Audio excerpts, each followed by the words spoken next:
दोस्तों, आज के दौर में साइंस ने इस कदर तरक्की कर ली है कि बच्चे की पैदाइश से पहले ही ये बता दिया जाता है कि उसके पेट में बेटी है या बेटा।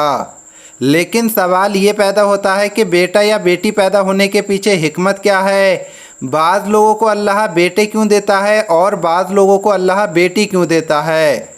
इस बारे में हमारे प्यारे आका नबी करीम हुजूर सल्लल्लाहु ताला अलैहि वसल्लम ने आज से 1400 साल पहले ही बता दिया था कि बेटा या बेटी पैदा होने के पीछे क्या हिकमत है और बेटा होगा या बेटी ये कैसे पता चले। आज की इस वीडियो में हम आपको बताएंगे।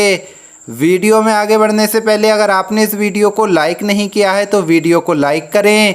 अगर आपने अभी तक हमारे यूट्यूब चैनल को सब्सक्राइब नहीं किया है तो चैनल को सब्सक्राइब करके बेल आइकन ज़रूर दबा दें। तो चलिए वीडियो शुरू करते हैं। दोस्तों, अल्लाह ने कुरान पाक में इरशाद फरमाया है, जिसका तर्जुमा है कि आसमानों और ज़मीन की सल्तनत व बादशाहत सिर्फ़ अल्लाह ही के लिए है। वो जो चाहे पैदा करता है, जिसको चाहता है बेटियां देता है और जिसे चाहता है बेटे देता है, और जिसको चाहता है बेटे और बेटियां दोनों अता कर देता है और जिसको चाहता है बांझ कर देता है। यानी इनके यहाँ ना लड़का पैदा होता है ना लड़की पैदा होती है। लाख कोशिश करें मगर औलाद नहीं होती। ये सब कुछ अल्लाह की हिकमत और मसलिहत पर मबनी है। जिसके लिए जो मुनासिब समझता है वो उसे अता फरमा देता है।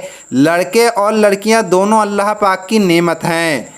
दोस्तों, अगर हम अपने आसपास के मुआशरे पर नज़र करें तो अक्सर ऐसे लोग नज़र आएंगे जिनके यहाँ लड़के की बड़ी आरजुएँ और तमन्नाएँ की जाती हैं। जब लड़का पैदा होता है तो उस वक्त बहुत खुशी का इजहार किया जाता है और अगर लड़की पैदा हो जाए तो खुशी का इजहार नहीं किया जाता।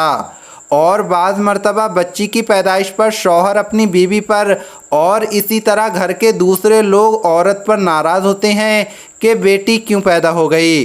हालांकि इसमें औरत का कोई कसूर नहीं होता है। ये सब कुछ अल्लाह की अता है। किसी को ज़र्रा बराबर भी एतराज़ करने का कोई हक़ नहीं है। याद रखें कि लड़कियों को कमतर समझना ज़मानाए जाहिलियत के काफिरों का काम था। जैसा कि अल्लाह ने कुरान करीम में ज़िक्र फरमाया है, जिसका तर्जुमा है, इनमें से जब किसी को लड़की होने की खबर दी जाए तो उसका चेहरा सियाह हो जाता है और दिल ही दिल में घुटने लगता है। खूब सुन लो, वो कफ़ारे मक्का बहुत बुरा फ़ैसला करते हैं। लिहाजा हमें बेटी के पैदा होने पर भी यकीनन खुशी और मसरत का इजहार करना चाहिए। जो लोग बेटी की पैदाइश पर नाराज़ होते हैं वो हज़रत अली का ये फरमान सुने।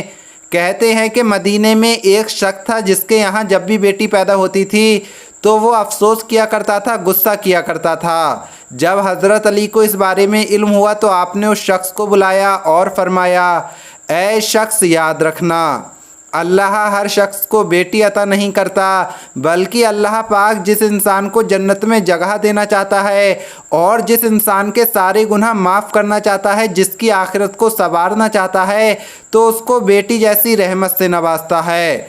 अल्लाह उस शख्स को अजीज़ रखता है जो बेटी को महबूब रखता है, उसकी अच्छी परवरिश और उसकी अच्छी तरबियत करता है। मैंने अल्लाह के रसूल हुजूर सल्लल्लाहु ताला अलैहि वसल्लम से सुना कि जिस शख्स के यहाँ एक भी बेटी पैदा हो और वो उसकी अच्छी तरबियत करे फिर उसकी शादी कर दे तो अल्लाह पाक उसके बदले में उसको जन्नत अता फरमाएगा। इसलिए बेटियों की पैदाइश पर बजाय अफसोस करने के खुशी का इजहार करना चाहिए।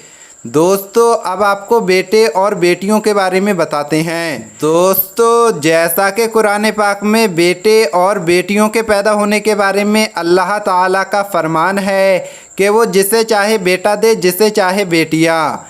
इस पर मेडिकल साइंस में जो लोग ईमान रखते हैं वो ये कहते हैं कि मेडिकल साइंस ने तो इस पर ज़्यादा तफसील बयान कर रखी है कि बच्चों के जीन्स पर एक्स और वाई क्रोमोसोम्स क्या अहमियत रखते हैं और उस पर किसी को कुदरत नहीं है। लेकिन दोस्तों, ऐसा नहीं है। हमारे प्यारे नबी हुजूर पाक सल्लल्लाहु ताला अलैहि वसल्लम ने अल्लाह के फ़ज़्ल करम से आज से तकरीबन 1400 साल पहले यही नज़रिया खोलकर बयान कर दिया था।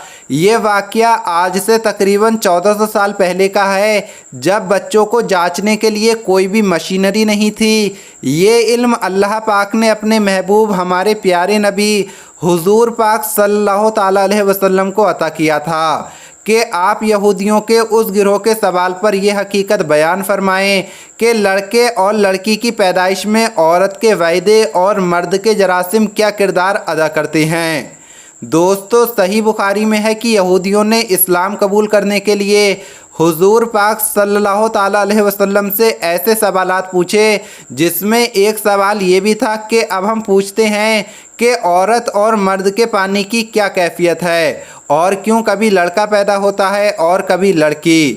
تو حضور پاک صلی اللہ تعالیٰ علیہ وسلم نے فرمایا، سنو، مرد کا پانی سفید اور گاڑھا ہوتا ہے اور عورت کا پانی پتلا اور زردی مائل ہوتا ہے۔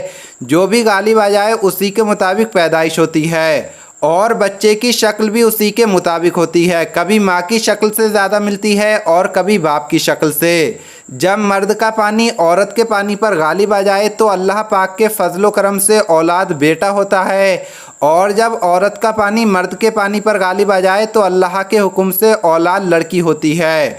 دوسری حدیث کے الفاظ یہ ہیں کہ جب مرد کا پانی عورت کے پانی پر سبقت کر جاتا ہے تو لڑکا پیدا ہوتا ہے، اور جب عورت کا پانی مرد کے پانی سے سبقت لے جاتا ہے تو لڑکی پیدا ہوتی ہے۔ یہ جواب سنتے ہی یہودیوں کے سردار نے اسلام قبول کر لیا۔ یہ رسول اللہ کے پیارے صحابی حضرت عبداللہ بن سلام تھے، جو ہمارے پیارے آقا کا یہ جواب سن کر کلمہ پکار اٹھے تھے۔ انہوں نے کہا کہ یا رسول اللہ، یہودی بڑے بے وقوف لوگ ہیں، اگر انہیں میرا اسلام لانا پہلے سے پتہ چل جائے گا تو وہ مجھے برا بھلا کہیں گے، آپ ذرا پہلے انہیں قائل کر لیجئے۔ اس کے بعد جب حضور پاک صلی اللہ تعالیٰ علیہ وسلم کی خدمت میں یہودی آئے تو ہمارے پیارے نبی نے ان سے پوچھا کہ عبداللہ بن سلام تم میں سے کیسے شخص ہیں؟ یہودیوں نے کہا، بڑے بزرگ اور دانشور آدمی ہیں، بزرگوں کی اولاد میں سے ہیں، وہ تو ہمارے سردار ہیں اور سرداروں کی اولاد میں سے ہیں۔ حضور پاک صلی اللہ تعالیٰ علیہ وسلم نے فرمایا، اچھا، اگر وہ اسلام قبول کر لیں تو تمہیں اسلام قبول کرنے میں کوئی تحمل تو نہیں ہوگا؟ یہودی کہنے لگے، اعوذ باللہ اعوذ باللہ، وہ مسلمان ہی کیوں ہونے لگے؟ حضرت عبداللہ بن سلام جو اب تک چھپے ہوئے تھے باہر آ گئے اور زور سے کلمہ پڑھا، تو تمام کے تمام یہودی جو ابھی تک ان کی تعریف کر رہے تھے، ان کی تعریف کے گنگان گا رہے تھے، وہ شور مچانے لگ گئے اور کہنے لگ گئے کہ یہ تو خود بھی برا ہے، اس کے باپ دادا بھی برے تھے، یہ بڑے نچلے درجے کا آدمی ہے، خاندانی کمینہ ہے، نعوذ باللہ۔ حضرت عبداللہ بن سلام نے فرمایا کہ یا رسول اللہ، اسی چیز کا مجھے ڈر تھا کہ یہ لوگ جھٹلانے والے ہیں۔ تو دوستو، آج کی اس ویڈیو میں اتنا ہی، ملیں گے اگلی ویڈیو میں۔ اللہ حافظ۔